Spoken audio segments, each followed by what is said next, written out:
I've been playing pinball all my life. Yeah, ever since I was little, I've been playing.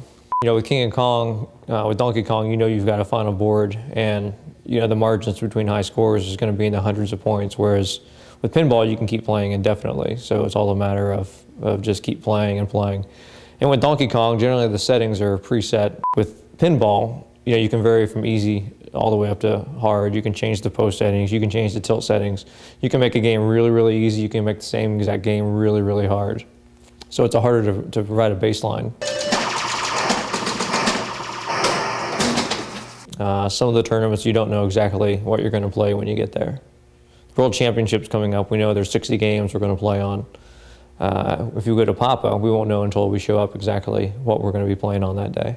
I like playing any kind of pinball. I like playing just about any kind of game in general. There are a lot of guys, the guys that started playing with the advent of the internet, really only play the modern stuff. They'll play the DMD games. They don't. A lot of guys that play those don't get into the older games.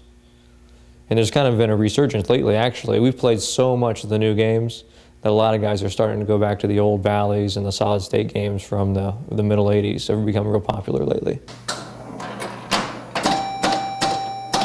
You know, pinball is relative. It started out with a game called Bagatelle, which was basically a flat play field, and you plunged the ball in a spring. There were no flippers, there were no electronics, there was nothing.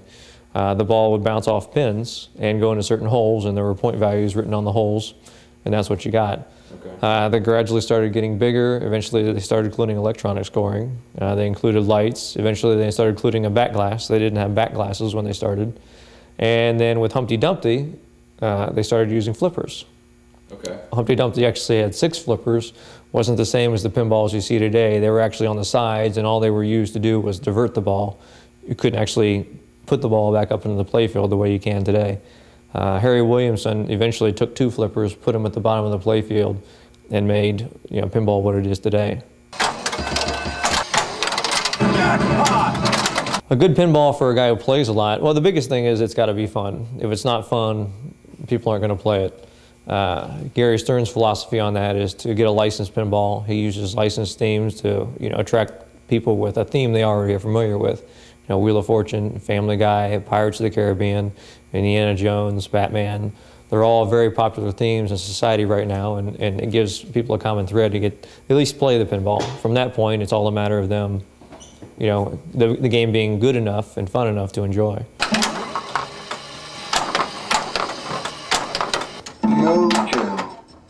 To do well, you want to keep the ball under control as much as possible, which start out with knowing the rule set, and the basis of knowing the rule set, basically just start with shooting for whatever's flashing. Or with the new games, the game will tell you, it'll say shoot this or shoot that. From that point, you want to try to learn to trap the ball. Once you've learned to catch the ball and trap the ball, then you want to be able to shoot it at whatever you're trying to shoot it at to get the most points, or to get further on into the game.